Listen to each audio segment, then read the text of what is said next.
우리가 지난 시간에 우리 함께 보았던 이 말씀을요, 조금만 더 자세히 보면서 우리가 좀 바르게 이해해야 할 것들, 그리고 성경의 말씀들, 특별히 예수님께서 친히 가르쳐 주신 말씀들, 그것이 어떤 의미가 있는가에 대한 것들을 좀 자세히 좀 보려고 합니다. 19장에서는 어린 양의 혼인잔치라는 것이 주제이지요. 이 혼인잔치에는 신랑뿐 아니라 신부가 있습니다. 신랑은 어린 양으로 표현되어 있고 신부는 우리들이라고 표현합니다. 하나님의 부르심을 받은 우리들, 이렇게 표현하죠. 이 신부는 부름을 받은 우리 개인이기도 하면서 또 교회 공동체를 뜻하기도 합니다. 계시록은 교회에 대한 이야기예요. 교회의 승리에 대한 이야기이죠. 핍박을 받겠지만 결국은 교회가 승리할 것이다. 그것이 계시록의 내용입니다. 결혼식에는 신부 그리고 신랑이 있죠. 원래 우리들의 결혼식에서는 주인공이 신부입니다.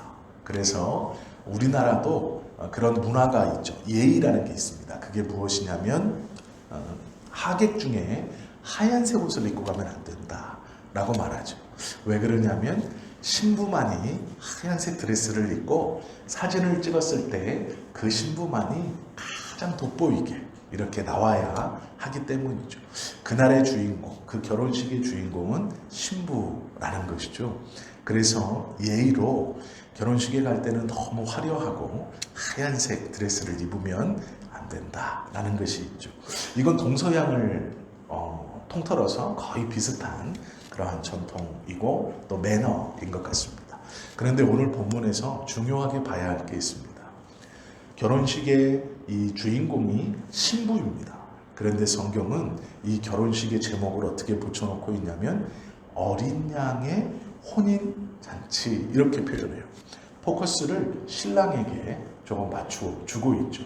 그러면서 우리가 오늘 볼 이 성경의 사진의 한 이 장면은 신부가 오늘 우리가 오늘 보면 신부가 앞에 서 있는 거예요. 그리고 그 신부의 아름다움을 뒤로 하고 몇 걸음 떨어져서 신랑이, 신부가 포커스의 주인공인데 사진에 딱 초점이 신부에게 맞춰져 있습니다. 그런데 그 뒤로 몇 걸음 떨어져서 흐릿하게 서 있는 신랑, 이 그림을 보듯이 우리가 좀 보려고 해요.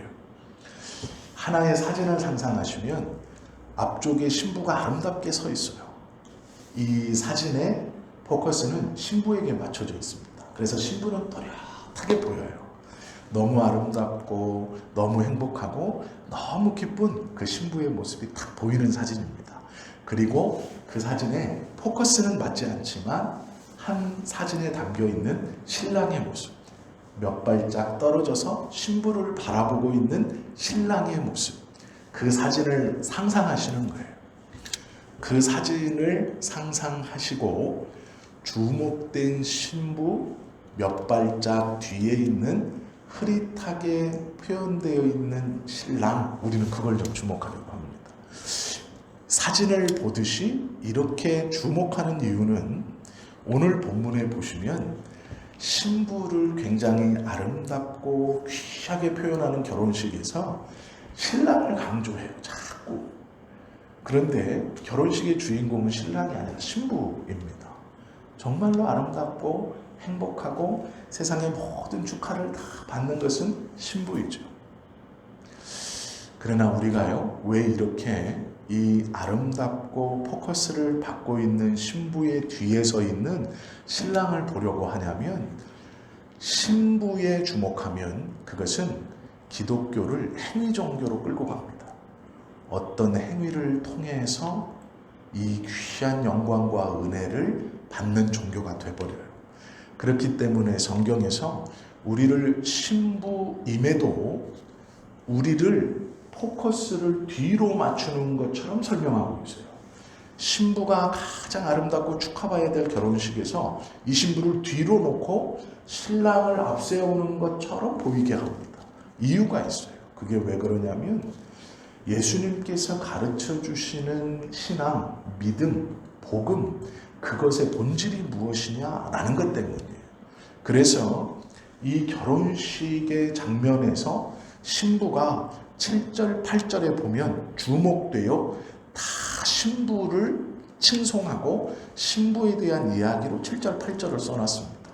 그런데 문제는 그 아름답고 칭송받는 신부 뒤에, 축하받는 신부 뒤에 신랑이 있어요. 그 신랑에 대해서 우리는 잊지 않고 보려고 해요. 우리가 오늘 이 본문과 함께 볼 것이 이 혼인잔치의 메타포, 이 혼인잔치의 예화는 요한계시록 12장에서부터 등장합니다. 요한계시록 12장 1절에서도 해를 옷 입은 여자가 등장해요. 이것이 신부입니다. 우리들인데요. 이렇게 출발해서 그 여인이 달과 별의 면류관을 쓰고 영광스러운 모습으로 표현된 게 교회예요. 그리고 19장, 오늘 19장에 보면 이 교회를 아름다운 신부라고 해요. 즉 12장에서부터 등장하는 그 여인이 결국 아름다운 신부로까지 점점 신분이 바뀌어요. 12장에 등장하던 여인을 처음부터 신부라고 하지 않습니다. 그 여인이 해를 옷 입은 여인이라고 말하면서 이 여인과 교회를 등치시킵니다.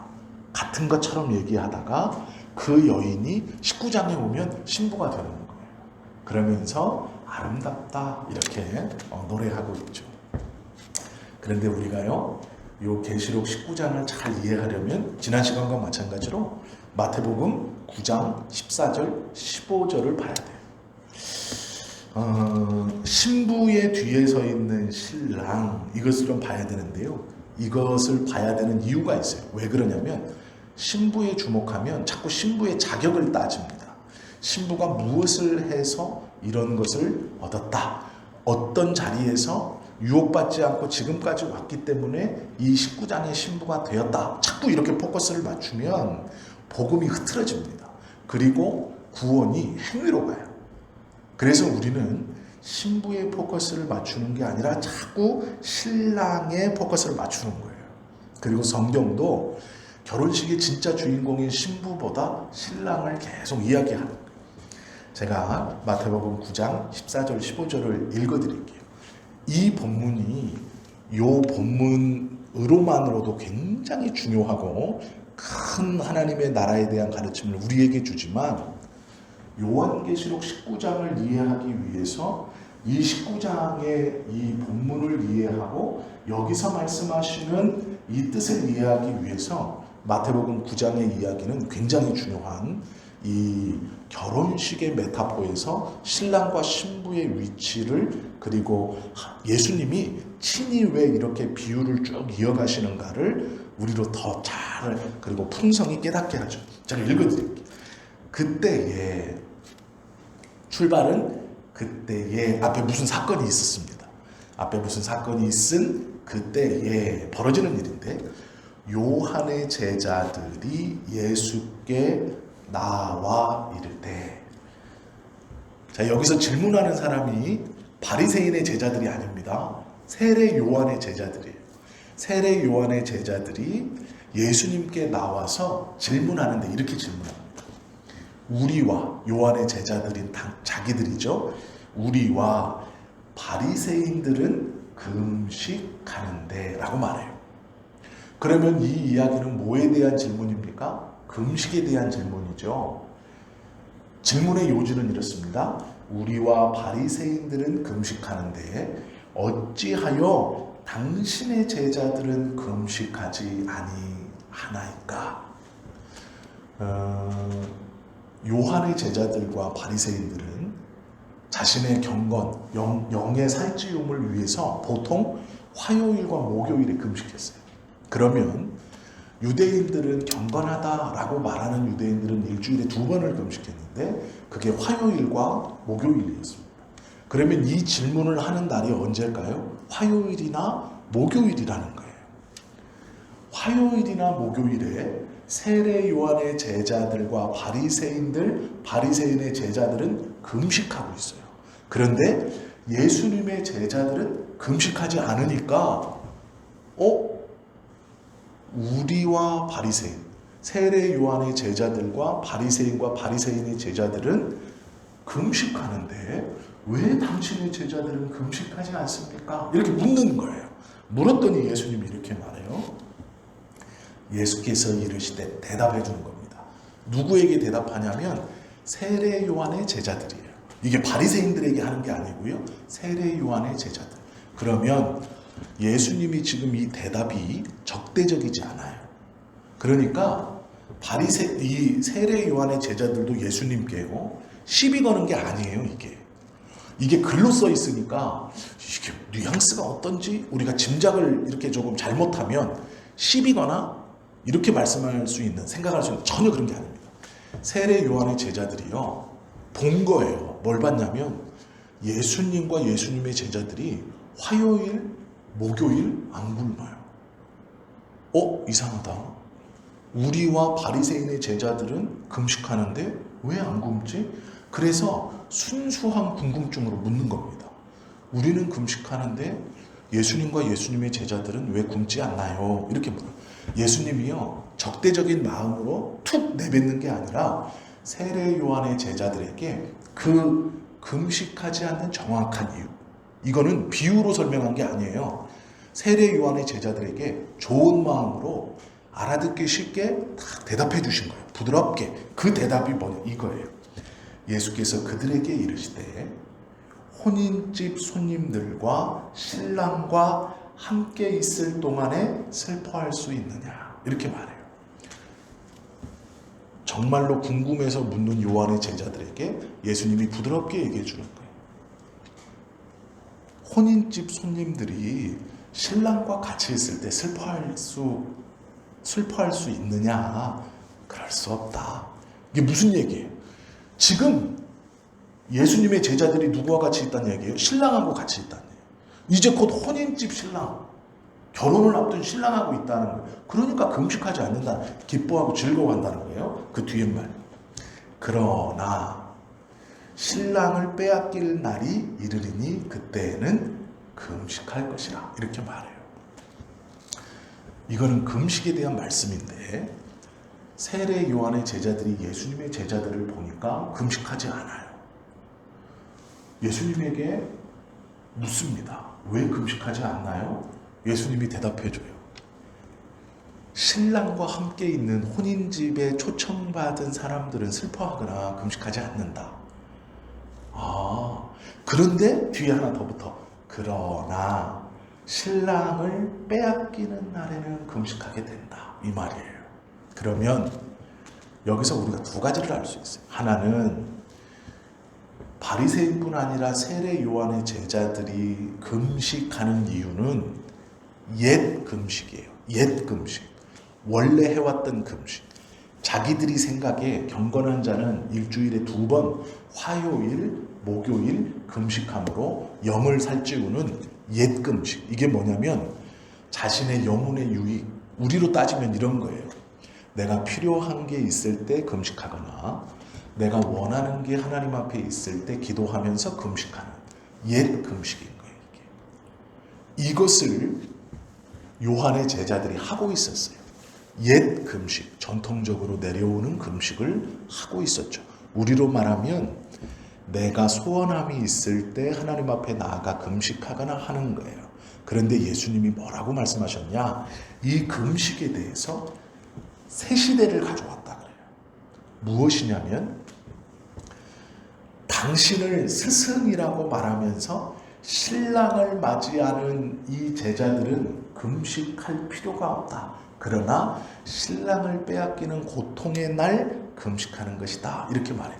십자가에 달려 죽으면 금식한다. 이런 말이죠. 이 금식이라는 주제를 가지고 옛시대와 새시대를 나누고 있어요. 이 금식이라는 것을 가지고 세례 요한의 제자들은요, 옛시대를 대변해요. 옛시대를 대표하는 거예요. 내가 나의 유익을 위해서 1회에 2번 경건한 유대인들의 금식의 표를 가지고 금식하는 거예요. 우리로 말하면 내 필요와 내가 어떤 간절한 기도 제목이 있을 때 하나님 앞에 나와 금식하는 거예요. 그것이 옛시대의 금식이에요. 예수님은 이 옛시대의 금식에 대해서 뭐라고 말하냐면 나는 새시대 신랑으로 이 땅에 왔다. 그러므로 옛시대의 금식과 새시대의 도래를 이야기하고 있는 거예요. 나는 신랑으로 왔다. 기쁨이고 즐거움이다. 나와 함께 있는 자는 슬퍼할 이유가 없다. 그러나 그들이 슬퍼할 때는 오직 신랑을 빼앗길 때이다. 이렇게 설명해 주는 거예요.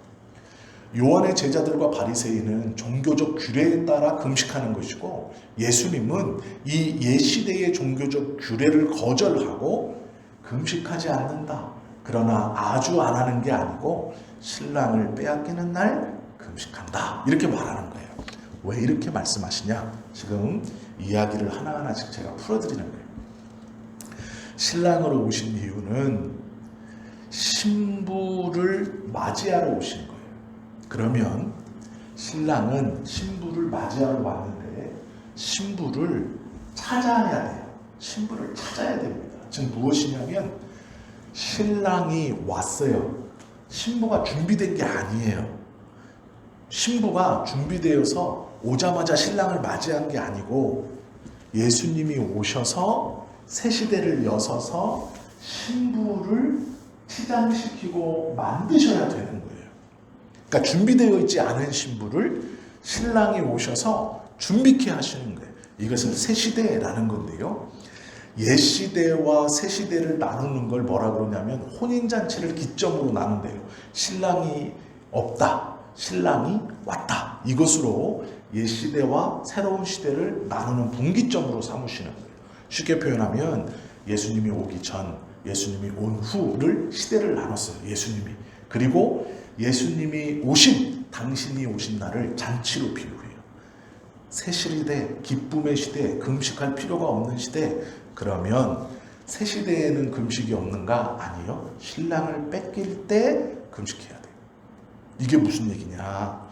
시련을 극복하기 위해, 신앙을 지키기 위해 주님을 빼앗기는 날이 오지 않기 위해서 금식해야 된다는 거예요. 자, 이거를 좀 설명을 드릴게요.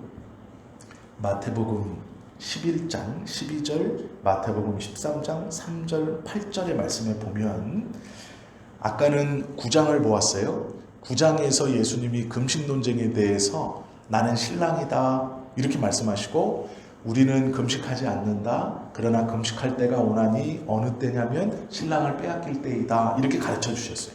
그리고 나서 11장에 보면 우리가 지난주에 보았던 이런 말씀이 있어요. 세례 요한의 때부터, 세례 요한의 때부터, 세례 요한이에요. 시작이 세례 요한의 때부터 지금까지 천국은 침노를 당하나니 침노하는 자는 빼앗느니라. 이렇게 말씀하고 있어요. 이걸 제가 말씀을 지난 시간에 잠깐 드렸어요. 이 본문이 쉽지 않은 본문이에요. 이거는 마태복음 9장부터 이해하셔야 돼요. 새로운 시대라는 마태복음 9장, 과거의 그 금식, 옛 시대가 아니라 예수님께서 신랑으로 오신 새로운 시대를 선언하시는 9장부터 그 이야기를 알아들어야 요 11장에서 천국이 침노한다. 세례 요한의 때부터 이렇게 말씀하시는 거예요. 자, 이게 무슨 얘기냐?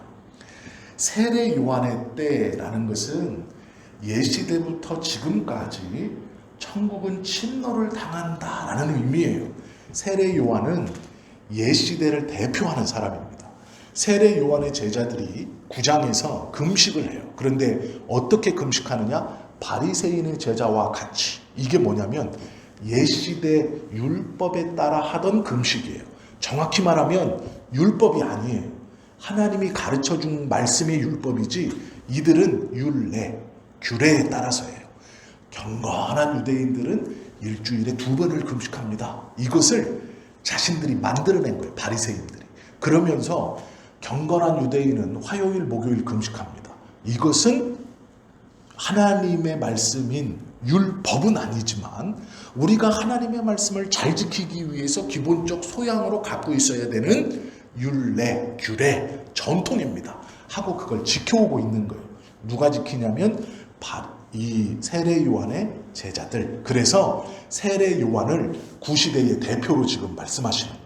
그래서 세례 요한의 때부터, 이 말은 구시대에서부터 지금까지 천국은 침노를 당하고 있다, 이런 말씀이거든요.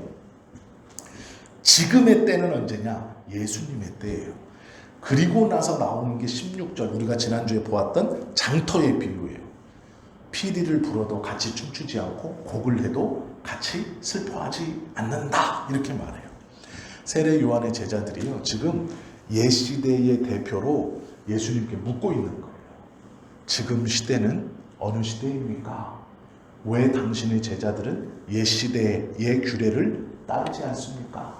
예수님이 지금은 새로운 시대다. 너희 때부터 천국은 침노당했다. 열심히 침략하는 자, 침노하는 자는 뺏어갈 것이다. 이것은요, 긍정적으로 말씀하신 게 아니라 천국에 대해서 부정적으로 말씀하는 거예요.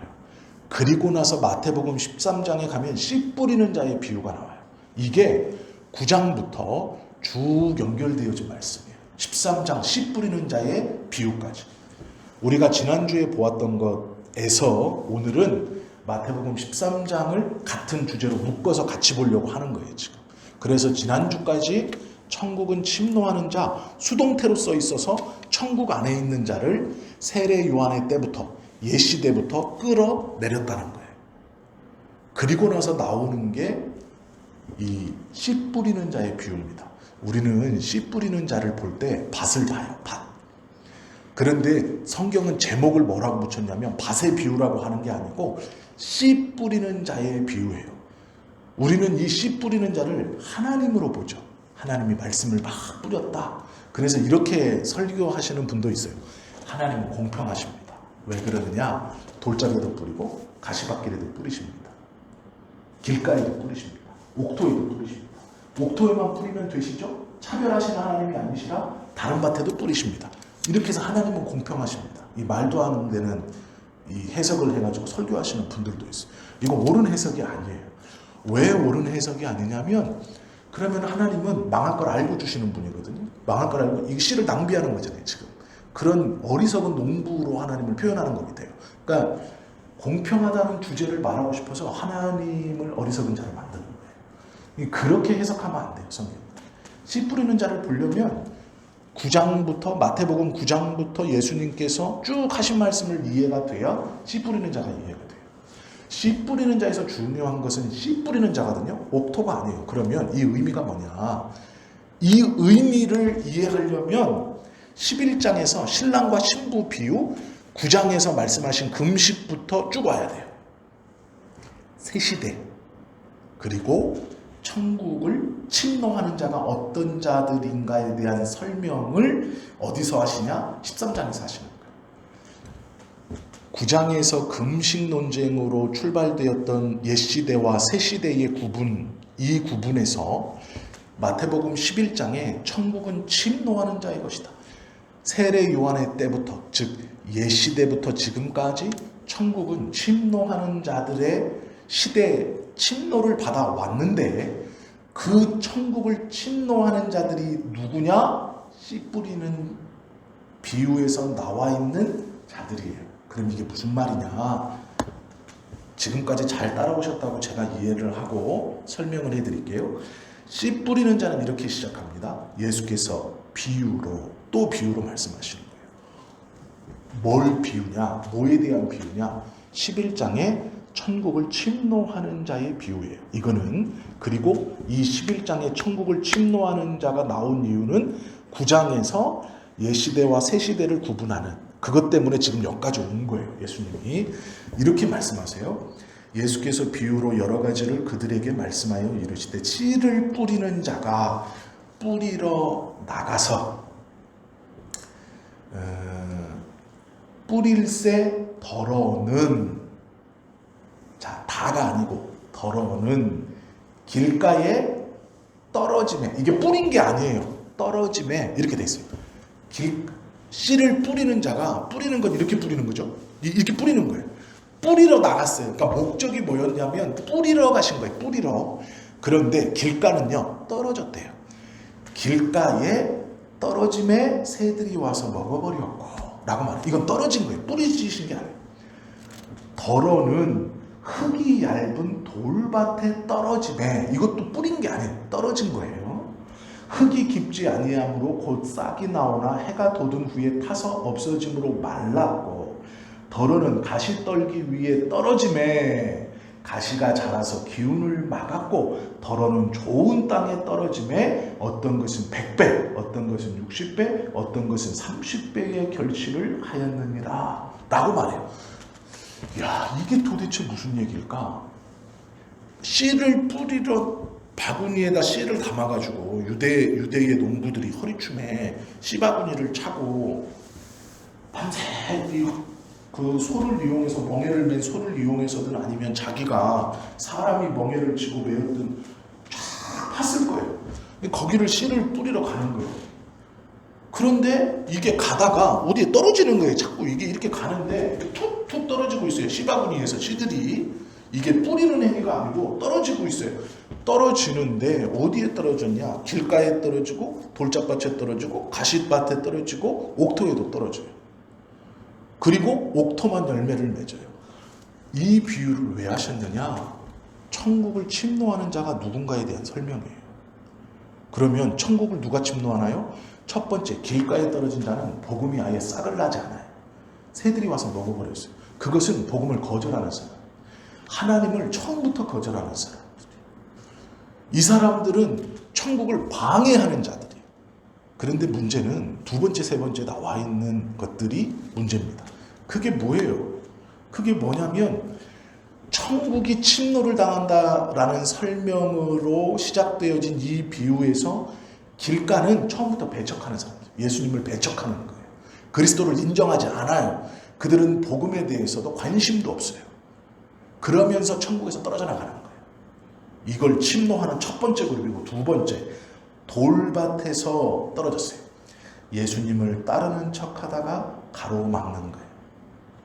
가시떨기는 정말 주님의 제자처럼 살아요. 그런데 위험을 만나고 시련을 만나고 생활의 염려가 오면 주님을 부인하는 거예요. 예수님이 지금 천국을 침노하는 자들이, 천국을 침노하는 게 무엇입니까? 라는 마태복음 11장에 대한 설명을 마태복음 13장에 있는 씨 뿌리는 비유로 하고 있는 거예요. 천국을 침노하는 자는 이렇다. 처음부터 예수 그리스도를 배척하는 자, 그리고 믿는 것 같지만 따르는 척하지만 그리스도를 배척하는 자, 제자같이 보이지만 환난과 어려움과 생활고에 시달리면 그리스도를 떠나는 자, 이 세 부류가 천국을 침노하는 자이다, 이렇게 말하는 거예요. 그러면 왜 뿌렸다라고 말씀하지 않고 떨어짐에라고 말씀했느냐? 11장에서 신랑이, 이제 그림을 이렇게 보시면 돼요. 11장에서 여기에 씨바구니를, 이게 유대인들이 보통 하는 일입니다. 씨바구니를 이렇게 차요. 근데 씨바구니가 크지 않아요. 조그만합니다. 한 손을 딱 집어서 요걸로 이렇게 흩뿌리는 거예요. 씨바구니를. 씨 자체가 귀했기 때문에 이거를 많이 들고 다닐 수 없어요. 조금씩 뿌릴 거를 들고 다니는 거예요. 이 씨바구니 자체가 크지 않습니다. 그거를 이렇게 해서 매거나 허리춤에 이렇게 매요. 그리고 가는 거예요. 지금 어디를 이제 내 밭을 향해 가는 겁니다. 농사 지으러 가요. 밤새 갈아놨던 저 밭으로 가는데 이게 떨어지고 있는 거지. 떨어지는데 어디를 가시냐? 길가를 가시고, 그 다음에 어디 가요? 돌짝밭을 가시고, 그 다음에 가시밭을 가셔서 옥토를 지나서 목적지까지 가시는 거예요. 지금 씨를 뿌리는 예수님이 이렇게 뿌리시는 게 아니에요. 밭 4개가 이렇게 있고 이렇게 뿌리고 이렇게 뿌리고 이렇게 뿌리시는 게 아니고 어디를 향해 가시는 거예요. 지금 내 밭, 밤새 갈아놨던 그 밭을 향해 가시는데 이 씨바구니에서 씨가 떨어지고 있는 거예요. 가니까 급하게 가시는 것 같아요. 그림상으로, 내용상으로. 그때 당시 유대인들의 농사의 전통을 보면 씨바구니를 들고 가는 거예요. 근데 이게 떨어져요. 근데 떨어지는데 처음에는 길로 가셨어요, 주님이. 보시면 길에 떨어져. 그러니까 길 나 있는 길로 가신 거예요. 그대로. 본문 그대로. 그러다가 돌짝밭도 지나가시는 거예요. 그리고 가시밭길도 지나가는 거예요. 그리고 옥토도 지나가서 맨 마지막 당신이 원했던 그 밭이 있어요. 근데 그 밭은 안 나와요. 가는데 길가를 지나가시고 돌짝밭을 지나가시고 가시밭을 지나가시고 옥토를 지나가시는 거예요. 이게 뿌린 게 아니고 떨어졌다. 표현이 그런 의미입니다. 씨바구니를 이 허리춤에 메고 가는 농부예요, 지금. 해가 지기 전에 씨를 얼른 뿌리고 돌아와야 되기 때문에 급하게 가는 농부를 표현하고 있는 거예요. 왜 이것이 요한계시록 19장에서 결혼식을 이해하고 마태복음 9장에서부터 출발되어진 천국을 침노하는 자, 이 떨어져 있는 주제 같은 것을 왜 하나로 보느냐? 신랑이 신부를 마련하기 위해 걸어온 길이기 때문이에요. 9장에서 신랑이 새 시대가 왔다 라고 말할 때 신부는 준비되어 있지 않았어요. 그러면서 이 신랑이 뭐라 그러냐? 나의 시대는 새로운 시대다. 기쁨이 있고 즐거움이 있는 시대다. 그러나 내 시대는 금식이 없는 게 아니라 신랑을 뺏길 때 금식을 한 것이다. 나는 지금 가고 있어요. 어디로 가고 있냐면 내 목적지로 가는데 그 목적지가 어딜까요? 신부를 맞이하러 가는 길인 거예요. 신랑으로 오신 예수님이 신부를 맞이하러 흡사, 농부가 해지기 전에 씨를 뿌리고 다시 돌아와야 되는 그 씨 뿌리러 가는 길을 가듯이 가는 거예요. 그 예화인 이게. 그러면서 말씀하시는 게 뭐냐면 내가 간다. 어떤 길을 가냐? 신부를 맞이하러 가는데 그 길이 뭐냐? 길가, 돌짝밭, 가시밭, 옥토. 그러니까 먼 길을 간다는 뜻이에요. 내가 간다. 뭘 하러 가냐면 신부를 준비시키고 맞이하러 간다. 이 말이 뭐냐? 요한계시록 19장에서 세마포를 입은 신부를 예수님이 그렇게 준비시키셨다라는 의미인 거예요. 이 말이. 그리고 그렇게 맞이한, 준비시켜서 내가 만나러 가는 것이 우리다. 이렇게 말하는 거예요. 신부다, 너희다, 교회다. 이렇게 설명하고 계시는 거예요. 이것이 마태복음 9장에서부터 예수님께서 친히 세례 요한의 금식 논쟁으로 출발된 옛시대와 새시대, 나는 신랑이다 라고 말하시면서 쭉 설명하시는 이유예요. 신랑으로 왔다. 길을 간다. 그 길을 가면 무엇과 같은 줄 아느냐? 씨를 뿌리러 농부가 해지기 전에 내 밭, 정말로 어렵고 귀하게 얻은 그 내 밭, 내가 씨를 뿌리고 다시 돌아와야 되는 그 밭을 향해 급히 씨바구니를 차고 가는 그 농부가 길을 지나서 돌짝밭을 지나서 가지밭을 지나서 옥토를 지나서 내 것까지 가는 신부를 그렇게 예수님이 준비시키고 맞으러 왔다라는 설명이에요. 이 설명이 옥토밭의 설명이. 그래서 요한계시록 19장에 있는 결혼식의 신랑은 마태복음 9장에서 출발되어 이 말씀하신 예수님 본인이 내가 신랑이다라고 말하면서 신부를 이렇게 준비시켜 왔다는 것이 마태복음 13장의 이야기예요. 복음이 내 밭에 뿌려졌다라는 이야기가 아니고요. 천국을 침노하는 자가 누구냐에 대한 설명이에요. 그런데 여기서 우리가 볼 건 갔다는 거예요. 누가 갔냐면 씨 뿌리는 자가 가는 거예요. 지금 예수님이 신부를 맞이하러 가는 것을 이렇게 말씀하시는 거예요. 비유로. 우리는 이걸 지금 끊어서 봐가지고 금식 논쟁이 다른 거고 천국을 침노하는 자가 다른 거고 이 밭의 옥토의 비유가 다른 거구나 이렇게 계속 보고 계신데 그게 아니에요. 마태복음 9장부터 13장까지는 이어져 있는 이야기입니다. 그리고 여기서 등장하는 신랑이신 예수님이 요한계시록 19장의 어린 양의 혼인잔치에서 그렇게 신부를 맞이하고 준비시켜서 세마포 옷을 입히고 지금 결혼식장에 탁 온 거예요. 왜 성경은 이렇게 말하냐? 신부가 자격이 있어서 세마포 옷을 입은 게 아니라 신랑이신 예수님이 이 수고를 통해 씨 뿌리러 갔다 오는 그 먼 길을 가는 농부처럼 우리를 신부로 준비시키기 위해서 이렇게 왔다. 그런데 그 길이 쉬운 길이 아님은 천국은 빼앗기는 거예요.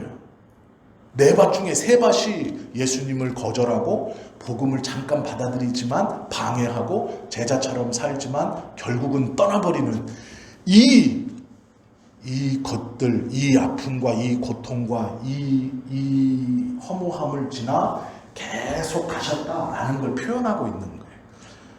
그러니까 예수님의 열심입니다. 복음은요, 인과율을 초월하는 거예요. 인과율이 뭐냐면 착한 일을 하면 복 받고 악한 일을 하면 벌 받는다. 이게 인과율인데 복음은 이 인과율을 초월합니다. 왜? 예수님의 열심 때문이에요. 그래서 신부는요, 신부로서 자격이 있어서 그 자리에 있는 게 아니라 예수님의 열심으로 신부로 세워졌다라는 것을 강조하기 위해서 이 19장에서는 어린 양이라고 표현하는 거예요. 그것이 마태복음 9장에서부터 쭉 이게 요한계시록 19장의 시각으로 예수님이 마태복음 9장에서 말씀하신 신랑, 천국은 침노당하는 것, 밭의 비유를 보는 시각입니다. 우리가 성경을 볼 때 하나님의 말씀을 해석하고 깨달을 때요, 그 본문의 시각으로 본문을 보는 방법이 있고 큰 시각으로 하나하나를 다시 보는 방법이 있어요.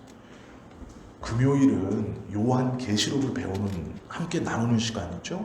그렇기 때문에 계시록에서 기록되어져 있는 말씀의 시각으로 예수님의 행위나 성경을 지금 우리가 보고 있는 겁니다.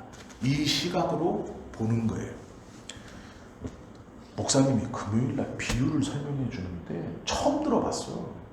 그러면 내가 여태껏 들었던 이 금식에 대한 논쟁, 천국은 침노하는 자의 것, 그리고 이 밭의 비유 다 잘못된 건가 봐. 이렇게 설명하는데 이거래. 꼭 그렇지만은 않은 거예요. 이걸 오해하시면 안 돼요. 성경의 말씀은 하나로, 한 이야기에 대한 해석은 하나로만 끝나는 게 아니에요. 하나의 말씀으로 하나만 드러내면 안 돼요. 성경의 말씀은 성령께서 조명하시는 기준이 있어요. 이 성경의 큰 복음의 틀 안에서 벗어나지 않으면 되는 거예요. 이 벗어나면 안 되는 건데, 우리가 밭의 비유를 여태까지 들었던 그 말씀이 절대로 잘못된 게 아니에요, 해석이.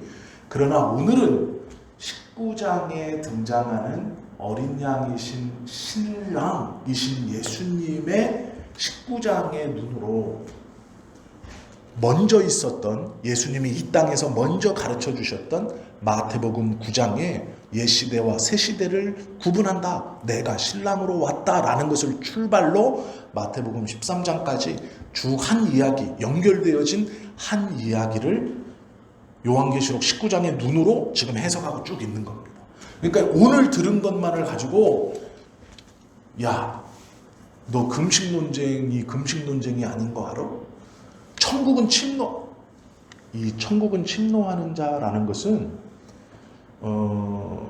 빼앗아서 들어가는 건 절대로 아닙니다. 그건 잘못된 해석이에요. 왜냐하면 원어 자체가 수동태예요. 능동태는 내가 들어간 거지만 수동태는 빼앗아 나오는 거예요. 그러니까 천국은 뺏기는 겁니다. 천국에 들어가 있는 자들이 이 침노한다라는 건 내가 들어가는 뜻이 아니고 뺏어 나오는데 천국이 침략당한다는 거예요. 천국이 자꾸 땅을 잃어버린다는 뜻인데 누가 땅을 빼앗아가는 자이냐? 길가에 있는 사람, 예수님을 반대하는 자, 돌짝발, 복음을 믿은 것 같지만 거절하는 자, 예수님의 제자 같지만 가시밭, 예수님의 제자처럼 살지만 환난과 어려움과 고난이 오자 거부하는 자, 천국을 침노하는 자예요. 옛부터 있었어요. 그러면 우리가, 신부된 우리가, 요한계시록 19장에 하나님의 나라에서 이 결혼식에서 신부로 서 있는 우리가 예수님의 신랑 되신 예수님을 보면서 꼭 가져야 하는 게 있어요. 갖지 말아야 될 것부터 얘기할게요. 갖지 말아야 될 것 있어요. 그게 뭐냐면, 첫째, 우리는 옥토인데 옥토의 삶을 살지 못한다는 걸 인정해야 돼요.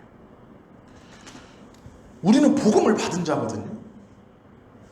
요한계시록 19장에 신부로 서 있는 자예요. 그런데 내가 옥토라서 성경에 기록된 대로 30배, 60배, 100배의 결실을 맺어가지고 그것으로 지금 신부로 서 있는 자가 아니라는 거예요.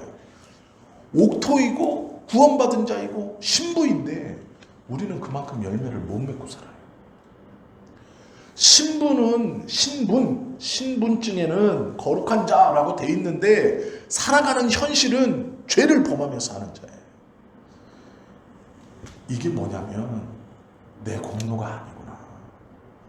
이 신부의 트로피는 내가 잘해서 내가 받은 트로피가 아니라 신랑이 만들어서 주었구나 라는 것을 기억해야 된다라는. 신부 결혼식에 포커스를 받는 그 신부 뒤에 떨어져 있는 신랑, 그 신랑이 무슨 일을 했는지를 기억해야 돼요. 19장 7절 9절 보면 이렇게 돼 있어요. 우리가 즐거워하고 크게 기뻐하며 그에게 영광을 돌리세. 어린 양의 혼인 기약이 이르렀고 그의 아내가 자신을 준비하였으므로 천사가 내게 말하기를 기록하라. 어린 양의 혼인 잔치에 칭함을 받은 자들은 복이 있도다 하고 또 내게 말하되 이것은 하나님의 참되신 말씀이다. 자꾸 강조하는 것은 어린 양의 혼인 잔치예요. 그리고 기뻐하고 즐거워하라 라는 거예요. 그러면 왜 기뻐하고 즐거워할 수 있느냐? 우리가 자격을 가지고 신부가 되어서 기뻐하고 즐거워하는 게 아니고 신랑 되신 그분이 어린 양이 되어서 나를 신부로 만들어 주었기 때문에 그분을 통해 기뻐하는 거예요. 그분을 즐거워하고 그분을 사랑함으로 기뻐하는 거예요. 이것이 19장에 있는 이 결혼식의 지금 모습이에요. 포커스는 신부가 아니라 자꾸 그래서 성경은 신랑에게 포커스를 두고 있는 거예요. 그러면 우리는 꼭 없어야 할 게 있어요. 그게 뭐냐면 에베소서 2장 8절 9절처럼 너희는 그 은혜에 의하여 믿음으로 말미암아 구원을 받았으니 이것이 너희에게서 난 것이 아니요 하나님의 선물이라. 행위에서 난 것이 아니니 이는 누구든지 자랑하지 못하게 함이라. 우리 안에 먼저 자랑이 없어야 돼요. 우리가 신부된 것은 천국이 그렇게 침노를 당하는 빼앗기는 그 상황, 길가로 빼앗기고 돌짝밭으로 빼앗기고 가시밭기로 빼앗기는 4분의 3이 빼앗아 날아가는 그 상황에서 우리를 지키시기 위해서 예수님이 그 길을 걸어서 우리에게 오셨고 우리를 지켜주셨다는 거예요. 그러므로 이 구원은 너희의 행위가 아니라 오로지 하나님의 선물이다 라고 말하는. 그럼 우리에게 자랑이 없어야 돼. 우리에게 이 구원으로 인해서 교만함과 자랑이 없어야 돼. 은혜로 나를 믿게 하셔서 내가 구원받았구나. 기독교의 구원은요 21세기와는 어울리지 않아요. 이게 얼마나 과학적으로 논리적으로 허무맹랑합니까? 2000년 전에 알지도 못했던 저 중동 한가운데 얼굴도 모르고 본 적도 없는 그 중동에서 난 청년 하나가 구세주이고 그 사람의 이름이 예수이고 그 사람이 거기서 정치질하다가 죽었는지 어떻는지 모르겠지만 그 사람을 구세주라고 믿는 2000년이나 떨어져서 그것도 그 나라도 아니고 지구 반바퀴를 돌아 대한민국에서 믿고 있는 그분을 구세주라고 고백하고 삶을 그분에게 맞추어 살아가는 것이 논리적으로 설명이 안 돼요. 과학적으로 가능한 일이 아니에요. 하나님이 믿게 하지 않으셨으면 믿을 수 없어요. 우리가 뭐가 똑똑하고 따지고 재서 믿은 게 아니에요. 하나님이 믿게 하셨으니까 그분을 주님으로 고백하는. 전혀 과학적이거나 논리적으로 설명도 되지 않는 이 믿음, 내가 가지고 있는 이 믿음에 대해서 하나님이 허락하셨기 때문에 우리는 이걸 너무 자연스럽게 생각해요. 그러나 조금만 생각해 보세요. 말도 안 되는 이야기예요. 믿음을 가지고 인생을 걸고 이 믿음 안에 살아간다고 고백하고 기도한다는 것은 말도 안 되는 일이에요. 말도 안 되는 일을 자연스럽게 하는 것이 은혜예요. 하나님께서 우리에게 베풀어 주신, 우리가 주님의 신부가 된 것은 은혜의 인과율이 아니에요. 이 은혜의 인과율이라는 건 한 대로 보응받는다는 뜻이거든요. 예수님은 이 인과율을 깨버린 분이에요. 착한 일을 하면 복받고 이걸 깬 거예요. 나쁜 일을 하면 벌받는다. 이 인과율을 깨버리신 분이에요. 예수. 구원도 마찬가지예요. 상식을 깨는 거예요. 도저히 논리적으로 따져서는 그분을 예수님이라고 믿을 수 없어요. 본 적도 없죠. 생김새도 모르죠. 무슨 연관이 있어요? 지구 반바퀴나 떨어져가지고 2000년 전에 돌아가셨는데 그 청년이 어떻게 내 구세주가 돼요? 아니죠. 그러나 그걸 우리는 믿고 고백하고 우리의 영혼과 삶을 걸고 있어요. 의심하지 않아요. 왜요? 인과율로 되는 게 아니에요. 하나님의 일방적 선물이기 때문에 이것을 우리는 받죠. 그래서 자랑하지 않는다라는 것은 이런 것이죠. 사회적 신분이나 특별한 자리에 있는 사람이라도 교회에 와서는 다 주차 봉사해야 돼요. 설거지 다 할 수 있어요. 다 빗지락 잡을 수 있어요. 왜요? 자랑할 게 없잖아요. 구원이 자기가 뭔가 특별한 게 돼서 이 자리에 와 있다면 그 특별함을 서로 자랑해서 네가 높네 내가 높네 할 수 있어요. 그러나 구원은 그런 게 아니에요. 그렇기 때문에 세상에 어떤 지위를 가졌건 교회는 상관없어요. 다 설거지 해야 돼요. 순번되면 다 청소할 수 있어요. 다 주차 봉사할 수 있어요. 왜요? 세상에 높고 낮으면 교회에서 소용없거든요. 그것 때문에 구원받아 들어온 게 아니잖아요. 그러니까 교회는 그것에 상관없이 하는 거예요. 기쁨으로 즐거움으로 감사함으로 할 수 있는 거죠. 그것이 복음의 가치로 새로워진 삶이 사람이 살아가는 모습이에요. 복음이 우리 안에 있을 때 그것이 부끄럽지 않은 거예요. 왜요? 내가 무엇으로 구원받은 게 아니라 하나님의 은혜로 선물로 이 인과율을 깬 예수님의 십자가로 받았기 때문에 내가 밖에 나가서는 사장님이니까 고개 빳빳이 들고 문도 내 손으로 안 열어도 교회 안에서는 그렇게 할 수 없는 거예요. 설거지를 하면 당번이 되면 설거지를 하는 것이고 빗지락 잡고 청소해라 그러면 청소 당번되면 하는 것이고 주차 봉사하면 하는 거예요. 그것이 자랑할 것이 없는 성도의 삶의 모습이에요. 장로 됐다고 권사 됐다고 목사 됐다고 목에 힘 빳빳이 주고 나는 딴 세상 사는 사람처럼 내가 무슨 큰 권위가 있고 권력이 있어서 그거에 나는 하지도 않고 손 놓고 있는다. 아니에요.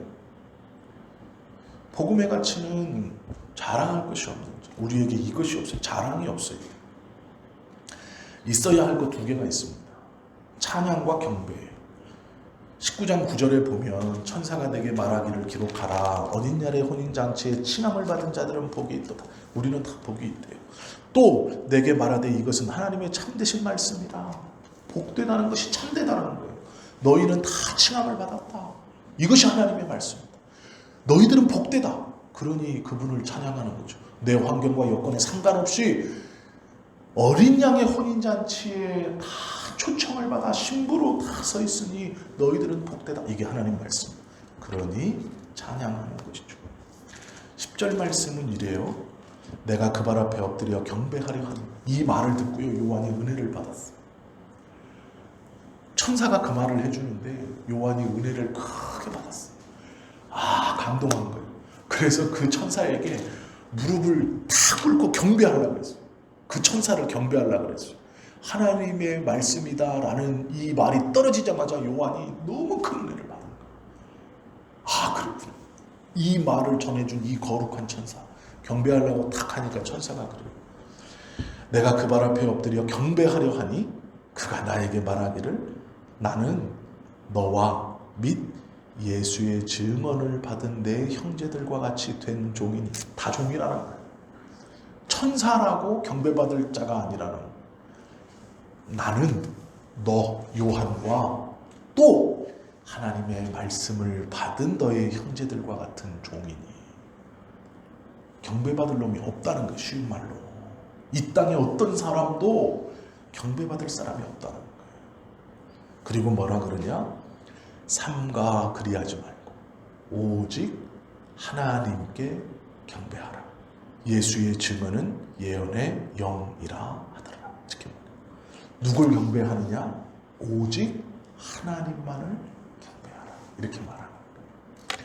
찬양과 경배는 누구에게만 돌립니까? 하나님께만. 왜요? 하나님의 약속의 말씀, 그 결혼식장에 신부로 서 있는 우리가 복된 것이고 그 신부로 선다는 것이 하나님의 말씀이기 때문이에요. 우리의 환경과 여건에 상관없이 이 일이 하늘에서 이루어질 일이기 때문에 하나님께 찬양하고 경배하는 거예요. 이것이 우리에게 있어야 하는 두 가지죠. 오직 하나님을 찬양하고 하나님께 경배하는 것. 세상의 어떤 누구에게도 이 찬양과 경배를 돌릴 수 없는, 심지어는 하나님의 말씀을 전하는 천사조차도 경배받을 대상이 아니라 그 천사조차도 종이에요. 누구와 똑같냐? 우리와 똑같대요. 하나님의 종. 예. 오직 하나님만 경배하는 것이죠.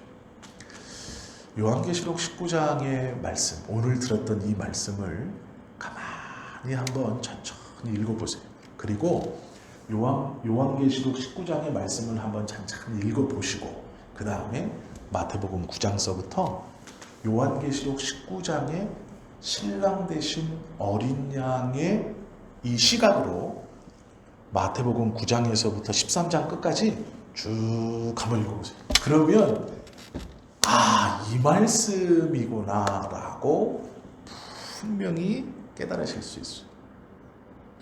예수님께서 마태복음 9장에서 하신 신랑이라는 말이 요한계시록 19장에 있는 어린 양 신랑으로 등장하는 그 예수님, 왜 이 9장에서 당신을 신랑이라고 하고 금식을 통해서 결국에는 이 천국이 침노당하는 것이다. 씨 뿌리는 자의 비유, 요한계시록 19장의 혼인잔치, 이것이 하나로 탁 연결되어집니다. 요한계시록 19장을 먼저 찬찬히 읽어보시고 마태복음 9장에서부터 13장까지 쭉 한번 읽어보세요. 그러면 예수님께서 왜 이렇게 설명하십니까? 그리고 요한계시록 19장에서 우리가 붙들어야 할 것은 무엇인가? 신부된 우리가 왜 내 뒤에서 나를 보고 계시는 어린 양이신 신랑에게 포커스를 맞춰야 하는가? 이거를 분명히 알게 되실 겁니다. 우리가 하나님의 말씀을 배우는 건 우리의 지식적 만족을 채우기 위해서가 절대로 아닙니다. 내가 남들보다 성경을 더 깨달아서 이 성경을 가지고 무엇을 하려는 것이 아니에요. 하나님께 더욱더 가까이 나아가고 우리가 하나님을 더욱더 찬양하고 하나님에 대한 신뢰의 믿음을 더욱더 공고히 하기 위해서 성령님은 우리에게 하나님의 말씀을 조명하시고 깨닫게 해주시는 거예요. 그러므로 말씀을 깊이 묵상하고 깨닫는 사람은 하나님 앞에 더 깊이 나아가며 세상의 것보다 하나님 앞에서 사는 삶을 더 귀히 여기게 되는 것이죠. 바라고 원하기는 우리 모두가 하나님이 원하시는 그 믿음의 삶. 요한이 보고 기뻐해서 요한도 자칫 천사에게 경배하려고 해요. 그러나 그 천사가 우리는 모두 종이라 그 하나님께만 경배하라 말씀하죠. 우리의 마음도요, 세상의 어떠한 것 품지 않고 오직 하나님만 품고 말씀 안에서 진짜 믿음을 가지고 기뻐하고 이 말씀, 깨달으신 말씀 때문에 즐거워하는 그런 삶을 사실 수 있는 저와 여러분 다 되시기를 예수님의 이름으로 축원합니다. 기도드립니다.